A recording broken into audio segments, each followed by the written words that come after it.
Soleil Trentino. Jen Jackson makes a good start from the centre in the Canadian National Champions jersey, but out front is Samara Maxwell in the first right-hander first. It's Mona Mitovano as well in the middle in the blue, drifting back. Jenny Risveds as well on the outside, getting a slightly poor start, so already getting bulked.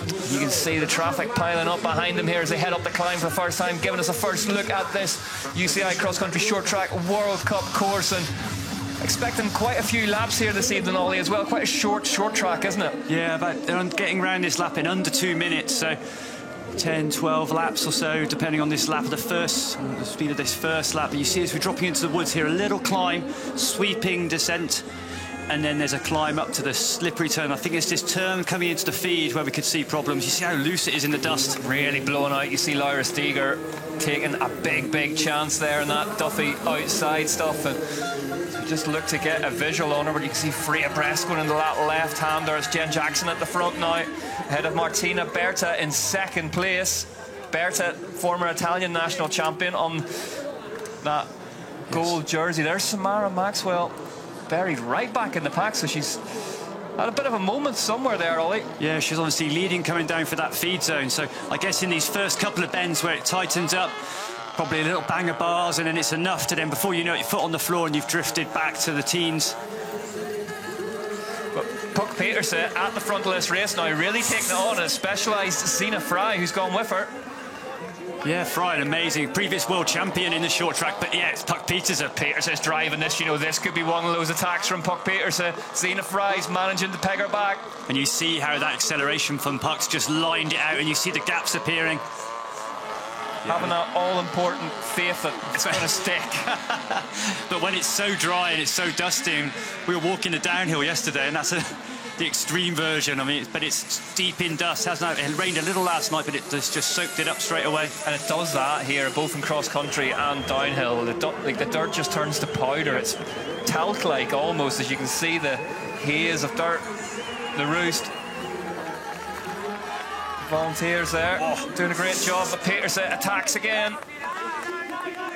And I think Puck knows that this course isn't selective enough, so she's going to have to do repeated attacks and just hopefully just grind, and there's a gap appearing. Yeah, you saw Jackson there look over the shoulder. Yeah, Nicole Collar, we see Ghost Rider in the Swiss Champs top. Here we go, Peterson versus Fry in the Whoop Live. 185 plays 179. They're both going hard here, deep into the red. Yeah. But Peterson just closing off an attack from Alessandra Keller, as it's Jen Jackson who takes the lead on the lap. 10 out of 11, penultimate lap here in. Yeah, they've opened it up a little bit, especially the corner at the start-finish. And here we go. Here we go, they take the bell and they head on to the last lap at the 5th round of the UCI Cross Country Short Track World Cup. Who is going to take the win here? Jen Jackson leads them across from Puck Peterson. Jenny Risvids. Kohler's up around the back of Keller now. Steger's in there as well for Specialised. This is the lap that counts. Jen Jackson's going to go long. It's about 1:30 minutes. Jen Jackson doesn't fancy taking this one to the line. She's turning the screw now. Kohler up alongside Puck Peterson, the Swiss national champions jersey. It's getting congested at the front, nearly 4 abreast as they head round the right-hander. Yeah, Risveds just took the front wheel away from Puck Peterson. That's Peterson who's emerged in the lead as they turn left now. Keller on the outside trying to counter. Risvids though, Risvids has played her cards very close to her chest throughout this race. 185 beats per minute on the Whoop Live for Puck Peterson. This is it, maximum attack, Ollie. Yeah, hold the wheel now. This is Puck. She's going to launch it out of this corner. See who can go with her. Peterson stands on the pedals, heads up the climb. Risvids digs deep. She's going with her. Keller swinging all over the bars, trying to hold tight.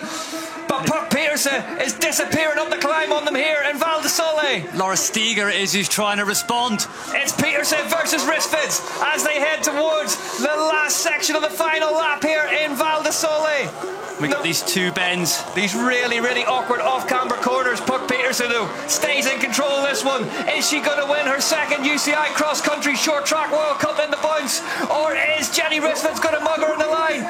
The last corner is been, it's gone. It's a drag race between Peterson and Risvids as they head towards the line. Peterson digs deep.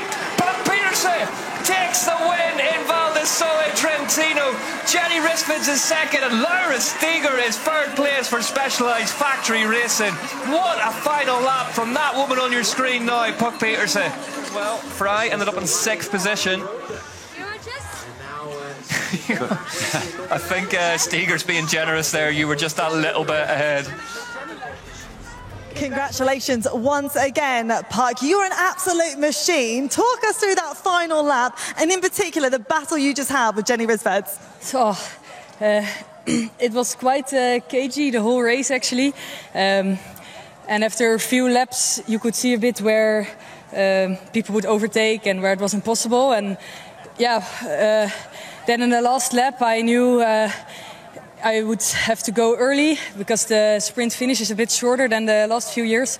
So I thought I need to try it from the front, and luckily it worked out.